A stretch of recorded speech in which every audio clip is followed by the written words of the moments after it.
นก็จะตอบให้โลกรู้ว่าบ่ต้องปะลาวคันที่เปลี่ยนแปลงประชาธิปไตยในภูมิภาคนี้ต้องมีลาวไปด้วยแบบยุโรปเปลี่ยนแปลงโปแลนด์ต่อไปประเทศนั้นประเทศนี้โปแลนด์ฮังการีโรมาเนียเปลี่ยนแปลงกันไปเบิดจังอยู่ได้เหลือยูเครนประเทศสุดท้ายที่เขายังไล่ล่ากับจอร์เจียนี่ดังนั้นยุโรปกับเอเชียไม่ได้ต่างอะไรกันเลยถ้าประเทศไทยประเทศลาวประเทศเขมรไม่เป็นประชาธิปไตยก็อยู่ยากแบบนี้แหละลำบากแบบนี้แหละเขาก็จะกดหัวขี่เขาจะหาผลประโยชน์นักการเมืองจะแสวงหาผลประโยชน์แบบนี้แหละดังนั้นเอเชียก็ต้องเปลี่ยนเหมือนดังยุโรปเอเชียประชาธิปไตยในอนาคตถ้าลูกหลานพร้อมแล้วสาธุขอให้บุญโปเก้างามกระหม่อมสาธุขอให้ลูกหลานเล่าในประเทศจงมีอายุมั่นขวัญยืนจงเจริญและให้พวกเจ้าร่ำรวยให้พวกเจ้ามีอยู่เย็นเป็นสุขลุงสุนทราจะทุ่มสติปัญญาในชีวิตบ้านปลายซอยลูกซอยหลานให้เป็นประวัติศาสตร์ให้เป็นประวัติศาสตร์ลุงสุนทราจะทุ่มเทเพื่อบรรพบุรุษเดี๋ยว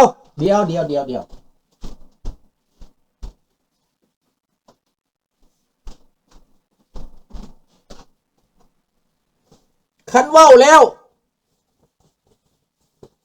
พวกเจ้าสิบ่เชื่อ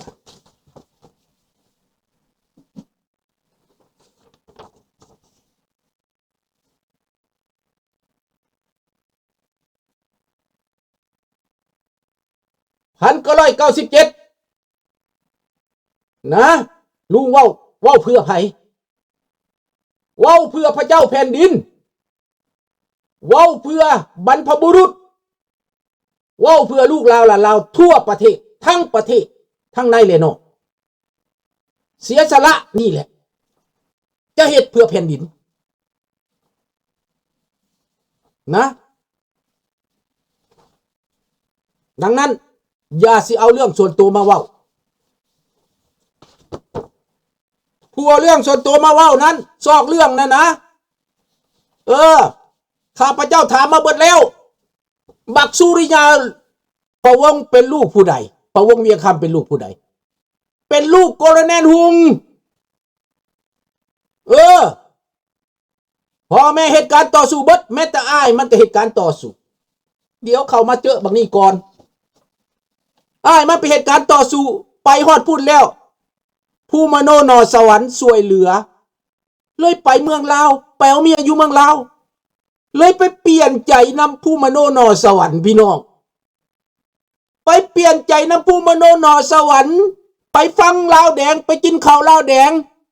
เขาล่างสมองลูกโกเนนหุงต่อสู้อ้ายก็ต่อสู้สุดท้ายขายลูกขายวิญญาณไปเป็นพวกคอมมิวนิสต์มึงฟังไว้บักสุริยาประวงมึงคิดว่าไปซอยลาวแดงแล้วมึงจะได้สงบสุขบอกไม่มีทางวิญญาณของพ่อมึงถามทุกมื้อบักเว้นหาห้อยบักเว้นหาห้อยมึงจะทอดอาลาดมึงจะทอดระยศมึงจะทอดละพีอันนี้ข้าพเจ้าเว้าเท่านี้บักสุริยาประวงเวียงคำมึงฟังไว้ดีๆพอมึงซื้อกรณีหุงหับไส้พระจักรลาวมามึงตัวน้อยๆแดงๆข้ามประเทศมาอยู่ฝรั่งเศสแล้วมึงจะมาทรยศคนลาวมึงสิมีที่ยืนไว้ต่อไปถามเนี่ยดังนั้นพี่น้องเอาตัวนี้เท่าก่อนเนอะดังนั้นคนลาวเฮาสิมีดีหยังกับการจัดตั้งของรัฐบาลพัฒถิ่นมีละแม่เว้ยเพราะว่าโลกนี้เขาต้องเปลี่ยนแปลงไปพร้อมกันเคยได้ยินเป็นบทจันทวี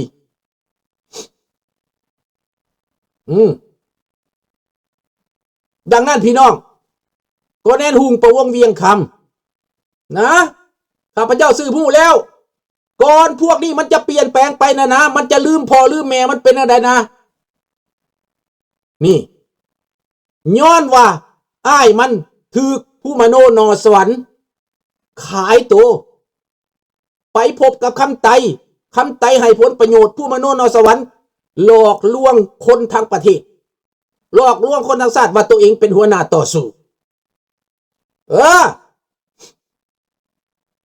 นี่แหละขายตัวเรื่องของมันเป็นแบบนี้พวกนอสวรรค์ฟังเอาไว้พวกเจ้าผู้มโนนสวรรค์ไปเจรจากับลูกคำไตกับบักสอนไซแบ่งปันผลประโยชน์กันการเปลี่ยนแปลงของอ้ายบักสุริยาประวงเวียงคำไปเอาเมียอยู่ลาวบักนี่ก็ไปเอาเมียเกี่ยวมันเลยเปลี่ยนไปนี่เฮือนพอมันก็เฮือนพอเฮาก็บ่ได้ไกลกันแม่นแล้วถูกต้องอามิโกฮู้จักคักแล้วบาดนี้นะฮู้จักคักเป็นหยังมันจะเปลี่ยนเพราะอ้ายมันเปลี่ยนอ้ายมันไปเป็นต่อสู้แลนไปเมืองไทยไปเฮ็ดเวียกให้คนบางคนให้การเมืองบางพรรคไปแล้วบ่สมประสงค์ขามาบ่มีเงินผู้มโนนสวรรค์เลยเอาเงินให้เดินทางกลับมาเลยเดินทางไปลาวถูกอินฟลูเอนเซอร์เขาบอกว่าค่อยขนาดข่อยลูกนายพลค่อยก็ยังกลับขึ้นเมื่อเอาเฮือนเอาซ่านได้แล้วเจ้าสิไปต่อสู้ให้มันเมื่อเฮ็ดหยังเลยบักนี่ก็เลย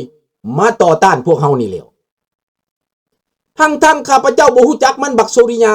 แต่ตอนนี้ข้าพเจ้าฮู้จักแล้วบางคนก็ว่ามันบ่ฮู้จักหยังมันอินโนเซนต์แต่ว่าการกระทำของมันการประพฤติของมันบทบาทของมันภาคปฏิบัติของมันทรราชมันทรยศข้าพเจ้าบ่ให้อภัยมันเด็ดขาดอยู่ใส่กูเจอมึงให้คิดเอามึงกระทำผิดไปแล้วบักสุริยามึงกระทำผิดไปแล้วมึงจะบ่มีโอกาสอีกลูกเราหลานเราในประเทศก็จะบ่เอามึงคนอยู่นอกประเทศก็จะบ่เอามึงให้มึงคิดดีๆถ้ามึงคิดได้นะขอโทษซะยุติซะจบถ้าบ่ยุติก็เจอกันโอเคเจอกันเด้อเว้าเท่ๆข้าพเจ้าจะบ่ประนีประนอมหัวผู้ใดและตอนนี้นะเอาละพี่น้องได้เข้าใจแล้วเนาะบาดนี้ในเมื่อ3 แมลงสีได้รับการสนับสนุนจากเนโตถามว่าลาวเฮานี้สำคัญในสายตาเนโตบ่สำคัญในสายตาฝรั่งเศสบ่สำคัญในสายตาอเมริกาบ่สำคัญในสายตาชาวโลกบ่สำคัญแน่นอนประเทศลาวเป็นประเทศหนึ่งที่มีทรัพยากรประเทศเขมรก็มีทรัพยากรแล้วเป็นหน้าด่านของค่ายคอมมิวนิสต์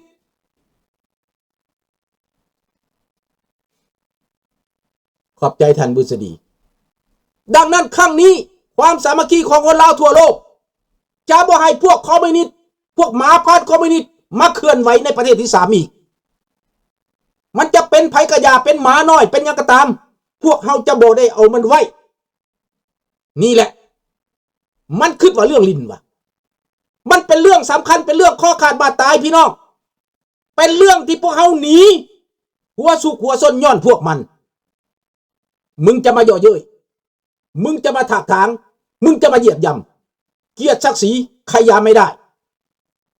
ศักดิ์ศรีนี่มันสำคัญนะความเป็นคนนี่นะนี่แหละอันนี้สำคัญเฮาต้องการประชาธิปไตยเฮาต้องการเสรีภาพเฮาต้องการความยุติธรรมสบายดีส้มผู้ดังนั้นข้าพเจ้าเชื่อมันว่าครั้งนี้โลกต้องเปลี่ยนเผด็จการต้องจิบหายไว้วอดบักโปตีนหนีไปซิเบเรียเมื่อคืนนี้บินยนต์ไปซิเบเรียไปแล้วแสดงว่ามีการเหน่งติงในมอสโกเซเลนสกี้จัดหนักจัดเต็มโดนัลด์ทรัมป์ตัดสินใจแซงชั่นเราก็มีเหตุผลโดนัลด์ทรัมป์คอยกระว่าน้ำเจ้าเบิร์ดเดย์คอยกระยับน้ำเจ้าเบิร์ดเดย์ให้เจ้าฟรีซิงเขตหลบเรื่องไฟติ้งฟรีซิงอยู่ไสอยู่หันแต่บักโปตีนบ่สนย่อเย้ยโดนัลด์ทรัมป์อีกเอามาเป็นเตะมักบานเตะไปเตะมาเพิ่นว่าเป็นเกม it's a bad game โปตีน you play the bad game นี่มันเป็นอย่างสั้นไหนดังนั้นมหาอำนาจนี่เขาสู่โลกนี้เขาต้องการให้เป็นประชาธิปไตยตื่นเถิดพี่น้องลาวตื่นเถิดลูกหลานทั้งประเทศลุงขอสวยพวกท่าน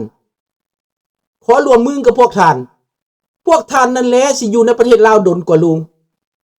งอย่างน้อยมีเวลาฮอด10 ปีบ่เนาะอายุ70 กว่าเลยเนี่ยแต่ตอนยังมือเหือแห้งอยู่นะยังเป็นประโยชน์อยู่นี่นะขอทำคุณประโยชน์หน่อยได้ไหมได้บ่ขอทำคุณประโยชน์แน่